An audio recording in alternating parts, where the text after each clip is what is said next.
Hi everybody, welcome to Fat Facts. I am April D. Priest. I'm an exercise physiologist and working on a doctorate in applied physiology. And I'm not sure when I'll ever finish. I feel like I'm doing it forever. So we're going to talk about one of my favorite sort of topics today. This is fat facts. So what we're going to do today is sort of marry chemistry to our own body's physiology, to what's going on out in the environment, and it's sort of like, it's kind of mind-blowing how everything comes together. So I'm going to start talking about fat cells. In our body, excess fat is stored in a cell called a lipocyte, and this is what it looks like. And you have this fat reservoir that can just sort of grow and grow and just keep storing more and more fat in it. And this is like all the cell mechanics down there that maybe make new cells or you know, help it breathe and do things like that, or help to pull some of the fat out of that cell. And when, for instance, we are exercising, especially if we're exercising and we're not we're in a fasted state, or we haven't eaten a lot beforehand, we might need to go into these cells to get some energy out. And there's a whole mechanism for drawing the fat out of that cell and feeding it into a mitochondria, which is just like an engine, and burning it off for energy. And when we're not exercising and we're in a fed state, like let's say we just went out to brunch, we rolled out of bed, we ate a ton of food that maybe it's not something we would normally do, but now we've got, 2,000 calories hanging out here that needs to get put away. It doesn't get to here like that. There's a whole sort of system of transport that gets the fat from what you eat into that cell. And I'm going to go into that in this slide. So when you eat fat, it goes into your mouth, down into your stomach, sort of gets churned up in there, and then sent to your intestines. And in your intestines is kind of where it's determined whether or not that stuff's going to make it into your body or get flushed through. But the way that it travels is by getting broken down in your intestines and making it across your gut lining. So if we take a look at this is after it's gotten through your gut and makes it into your arteries. So your fats can look like a fatty acid, or it can look like a triglyceride. And if it's one of those things, it's going to attach itself to something called a lipoprotein. And that might sound kind of familiar because that's what your cholesterol is.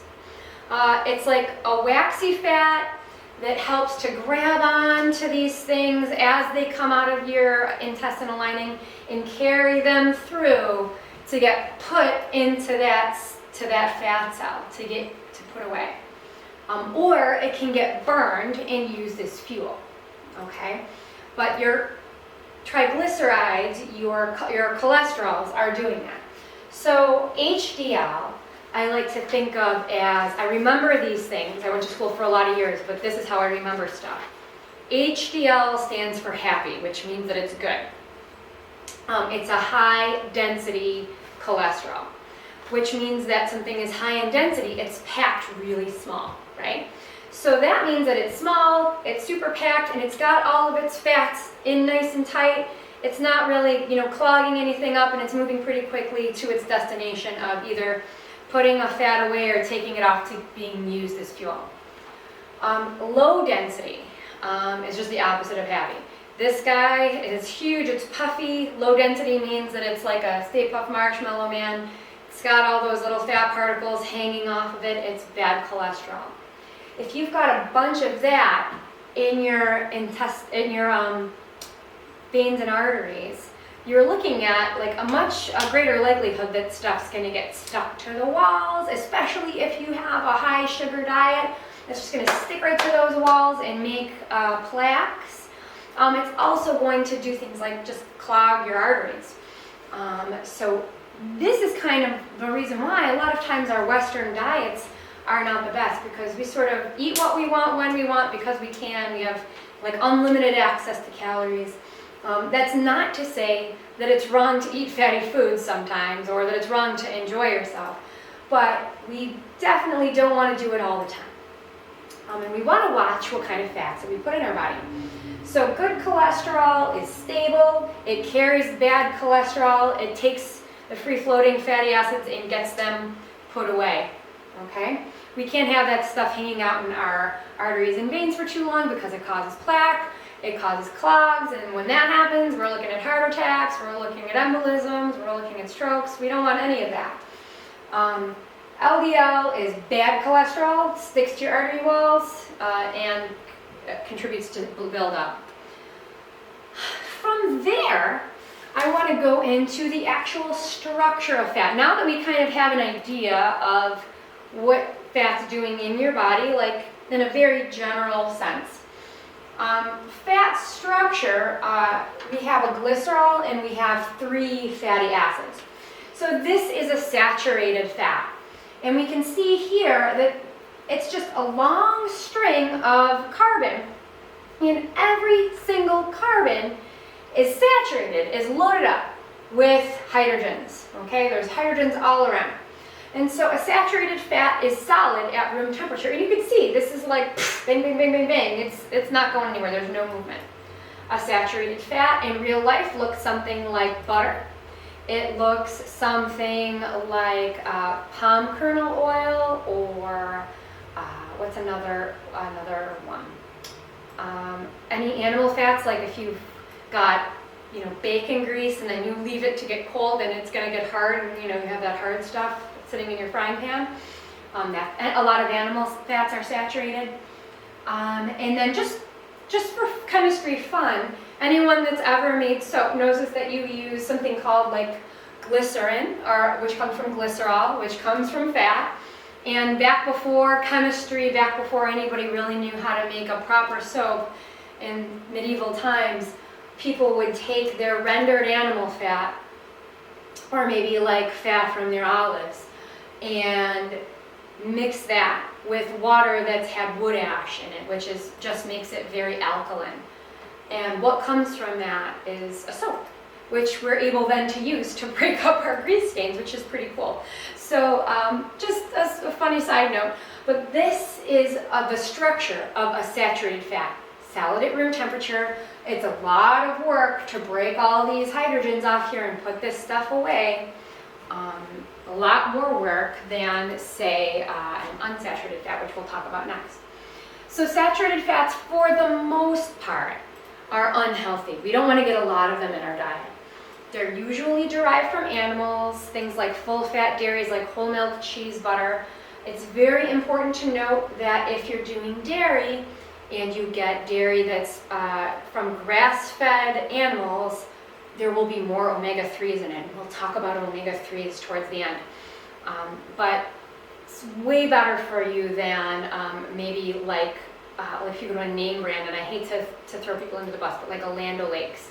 That's a lot of that cattle is factory farmed, which means that they're living in a factory. They really never go outside. They really never get grass or hay. They're fed a mixture of corn, which, if you don't know cows, and I didn't either, but that's not a natural food of theirs. They pretty much like to eat grass and like weeds and plants. They don't really eat a lot of corn. Corn can make a cow real fat real fast, so that's what we feed them. Other sources of saturated fats besides just beef are like skin on poultry, pork, straight up lard, bacon, things like that. And you can get it from oils as well, like coconut oil, cottonseed oil, palm kernel oil, chocolate, or cocoa from a cocoa seed. So let's think about coconut oil. Coconut oil was like a big trend for a little while. I think we still might be there.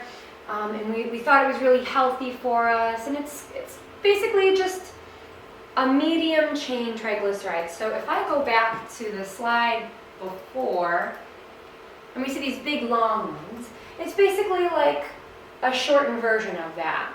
It's just a little bit smaller. And that means that it can move in and out of your cells a little bit more quickly. but it still has basically the same effect. It's still going to get stored as fat the same way, etc., etc. It's not really that you want to replace one with the other, maybe a little bit, but it's not healthy by any means. It's not like you should just go eat coconut oil by the case. It contributes to high cholesterol, cardiovascular disease, and we should avoid it in large quantities. Now I'm not saying to like go be a vegan, I'm just saying that you don't want to have animal fats or saturated fats be a huge part of your diet. So let's take a look at some other fat structures. So here's butyric acid. Butyric kind of sounds like butter. This is actually the fatty acid that you would find in butter. It's saturated fat, you can tell because these guys are all full of hydrogens. Let's take a look at a monounsaturated fat. So here we have oleic acid. You notice there's all these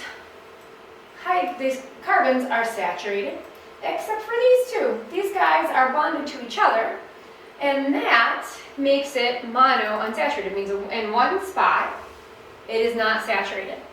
And one example of a monounsaturated fatty acid is olive oil, also avocado fats. And you'll find olive oil is liquid at room temperature, unlike saturated fat. So fats that are liquid, so one nice thing, if you have a really good olive oil, you will know, because when you put it in the fridge, because you've made your own fancy salad dressing, that sucker is going to get hard. Why? Because there's only one bond here. There's only one double bond. If it's kind of a cheaper oil, they sort of snuck some other stuff in there. That is not going to turn hard in the fridge, and you know that you've been duped and you want to go find another brand of olive oil. I'm going to talk about this. Linoleic acid, which is a polyunsaturated fat. So you can see here, there are two spots where we're not saturated. And sometimes there's more than two. But we're looking at something that's liquid at room temperature, liquid in your fridge. And what do those structures have to do with the healthfulness of the fat?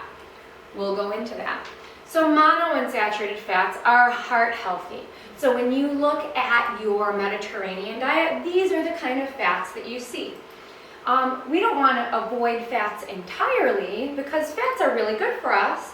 We want to make sure that we're getting our fats from the healthiest sources.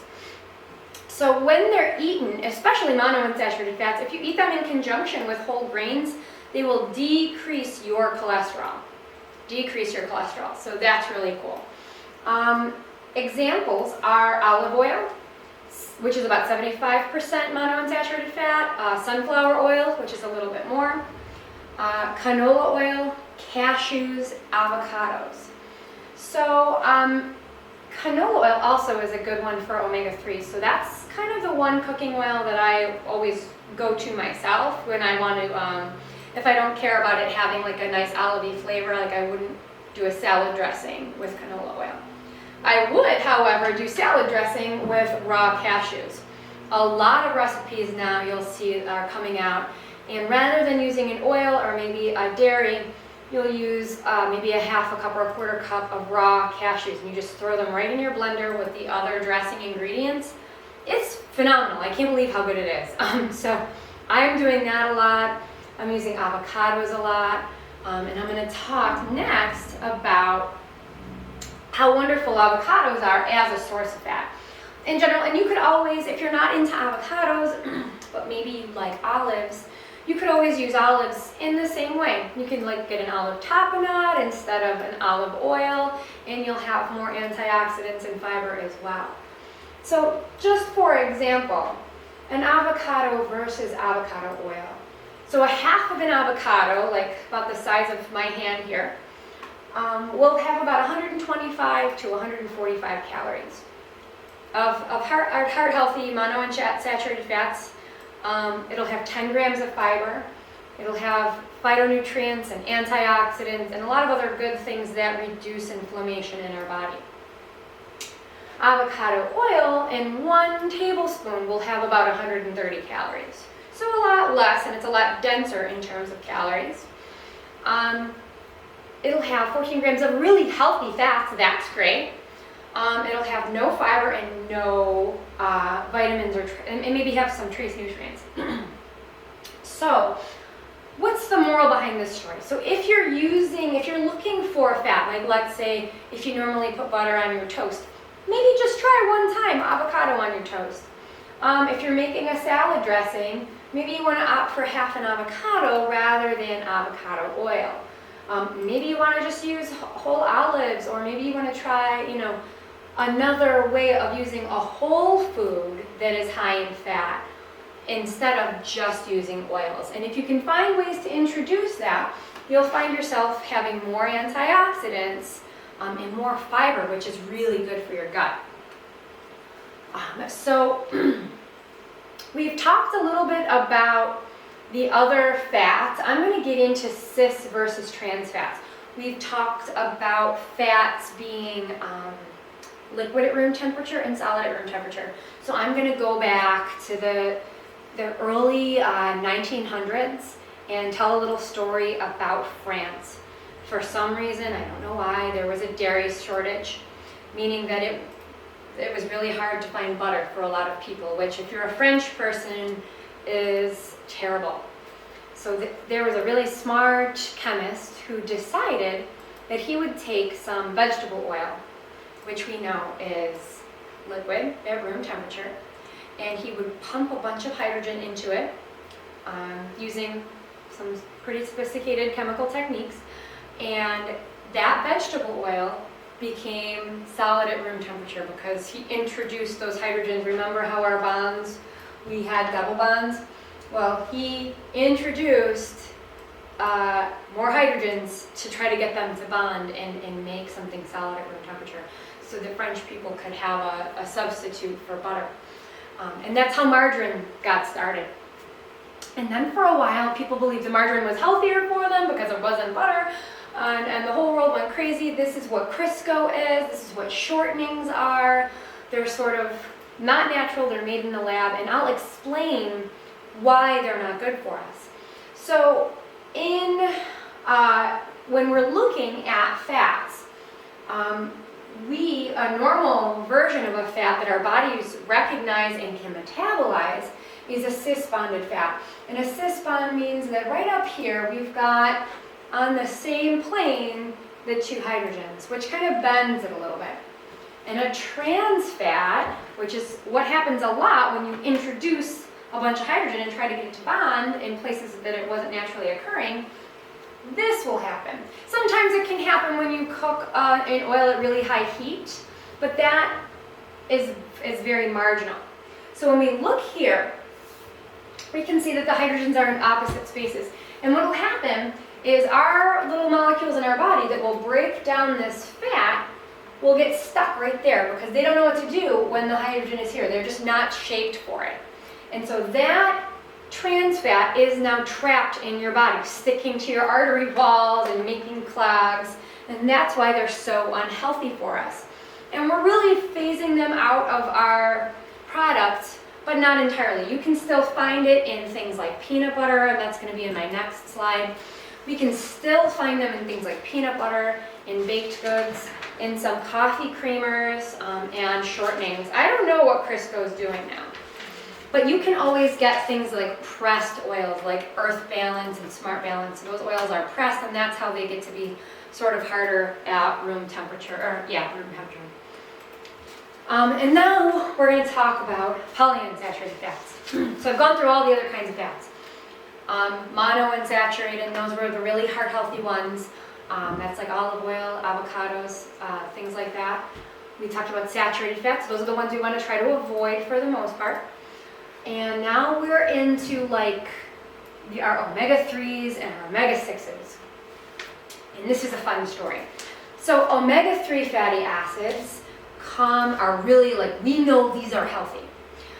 They come from oily fish, seed oils, things like chia seeds, flax seeds, canola, vegetarian-fed eggs, grass-fed beefs will have omega-3s, and the dairy will have omega-3s. And I know for a fact that upstate New York, we have upstate Niagara which is the dairy farmers, and their cows are, for the most part, grass-fed. In the wintertime, they eat a lot of the hay that was cut down from our local areas. So if you're at Tops and you wanna, you still like to drink milk, you can get an upstate Niagara dairy and their butter, and that will be higher in omega-3s for you. So the recommended daily intake is something like 1.1 grams if you're female, 1.6 for male. You don't need to remember that. It's kind of a ridiculous number that we sort of reduce our nutrition to. We just want to make sure that we're incorporating these foods into our diets. So omega-6s are another just shape of a polyunsaturated fatty acid. So it's the same general amount of hydrogens that you would have in your omega-3s. They're just in different places. Those double bonds are in different places. So you'll find this in a lot of places. You'll find it especially in like your cheaper oils, like peanut oil, corn oil, generic vegetable oil, poultry, eggs, nuts. You'll find them everywhere else as well. The only thing is that we tend to get so many more of those cheaper oils in our diet because we eat a lot of factory produced foods, and it's really cheap and a cheap way for us to sort of put them in there. That it's not really natural to our bodies. So omega-3s to omega-6 ratios should be, in healthy people we find they're like 1 to 2 to 1 to 4, meaning 1 omega-3 for every 4-ish omega-6. And in our typical American diets, it's 110 to 130, 1 to 10 to 1 to 30, meaning that 1 serving of omega-3s to 30 of omega-6s. And what the heck? Why do we care about that? Well, omega-6s, when they're broken down in our bodies, stimulate prostaglandins. So what does that mean? Oh my gosh, I'm saying all these big awful words. I'm going to go back to that slide for a second. So prostaglandins are the things that, like, if you have a headache, if you sprain your ankle, if you're hurt in any way and you have that inflammation, your body then goes and tries to quell it. So it stimulates inflammation in our cells, basically. And it's not to say that omega-6s are bad, but when the ratio is out of the range of 1 to 4, we have way more inflammation and way more issues. So how do we prevent that? How do we get more omega-3s than omega-6s? I would avoid things that are made in factories. The closer we can get to whole foods, the better. So places where you'll have a lot of omega-6s are anywhere that you'll have a lot of like generic sort of vegetable oil, soybean oil, anything that's really not a canola, flax, or no foods that are factory produced are you going to find that really have chia or flax. You're lucky if you get canola. Everything else that's omega-6 is going to be corn oil, vegetable oil, soybean oil, and those are the ones you want to avoid. Where are you going to find those?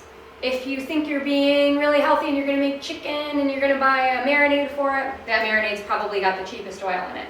The cheap salad dressings will have the cheapest oil in it. There's a couple good ones you can get now that have a healthier, you want to look for an all olive oil dressing. There's one that's made right in Derby. It's called Greek Goddess. That's a good one. They're like $6 a bottle. You have to be willing to pay a little bit more for them, but it's totally worth it. You could always just make your own out of your own olive oil. Other places are baked goods, even good grief, like Costanzo's rolls, anything like that's a white bread roll, you want to read that package and see what kind of oil they're putting in there. You should really be looking more at like 100% whole grain breads anyway if you're going to do that. But that's something to be on the lookout for. So if you're buying, pre-packaged, meals, dinners and things like that, you're going to find that. A lot of restaurants are going to find that. Anything that's fried, you're going to find that. So you can see why we have such an incredibly off-kilter ratio, because we eat a lot of fried food and we eat a lot of prepackaged food. Going the wrong way. So omega-3 acids, this is just a list where you don't have to try to remember any of this stuff. The most common that we find that we're going to talk about are ALA, DHA, and EPA. So if you've ever been pregnant, you know that the doctor's telling you to get all that extra DHA, and you usually get it in a supplement. It's an essential fatty acid because they are essential to normal growth. It helps with neural tube defects. It helps with our brain. This DHA helps with your brain more than anything. It helps to reduce inflammation. It helps just with all kinds of brain health, also cardiovascular health. It helps, normal growth in children. The omega-3 fatty acid DHA is also known as docosahexaenoic acid. Never have to remember that. DHA is fine. It's found in high abundance in our human brain, also in oily fishes.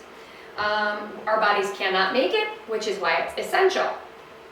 So, DHA-rich foods are things like herring, roe. So if you are not, so I was in Scandinavia for a few weeks, and I'm Italian, so like their food is like very strange to me.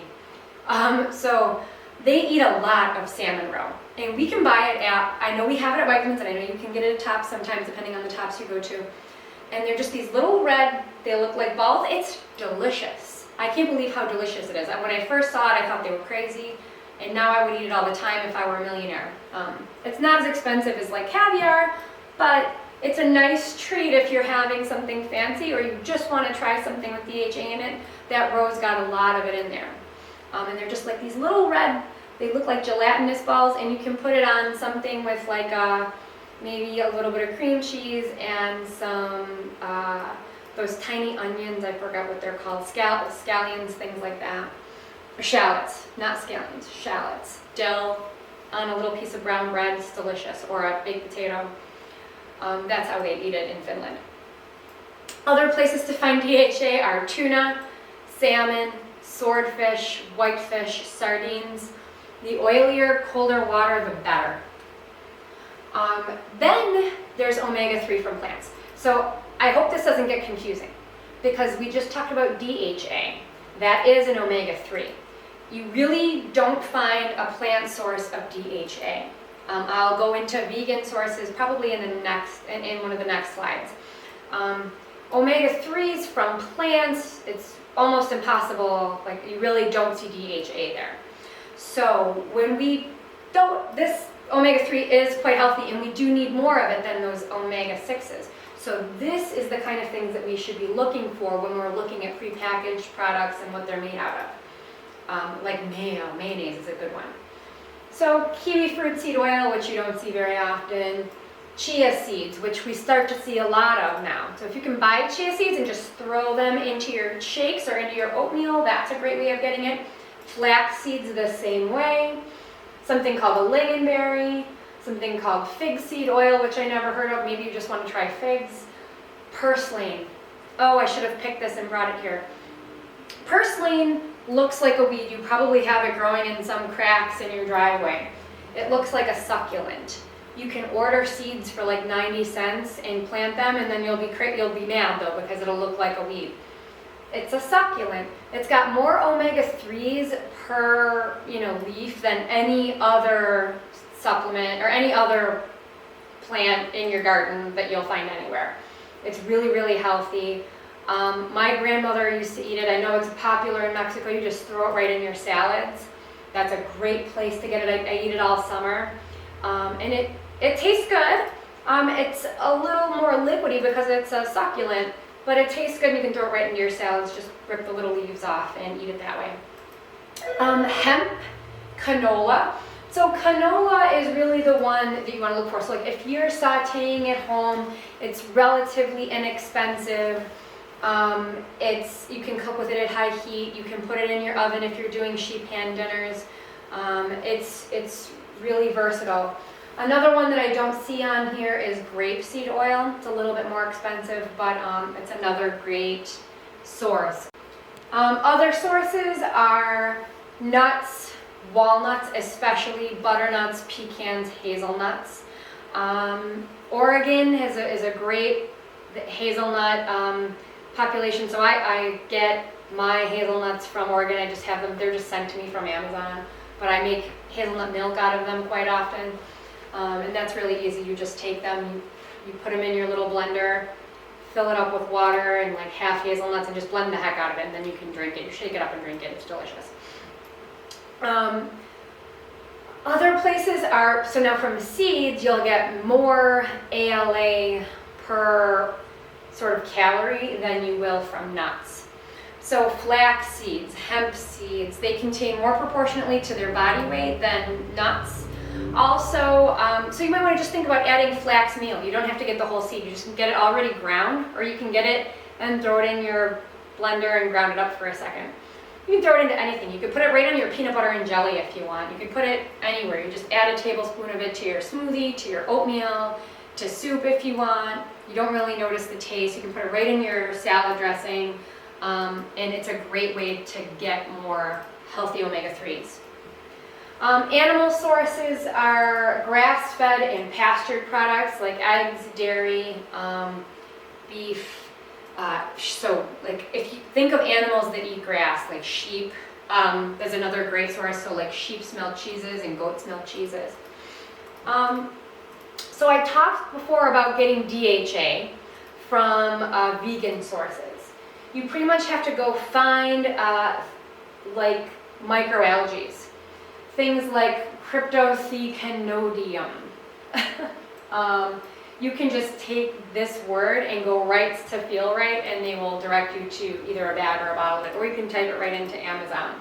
Or you can do a Google search for vegan sources of omega or DHA, and they'll show you. But they're all, like some reports suggest that spirulina, which is probably, was like popular in the 90s, that might have something called a purple laver, which is like another seaweed. And then schizochitran is another source of that. And it just looks like a green powder.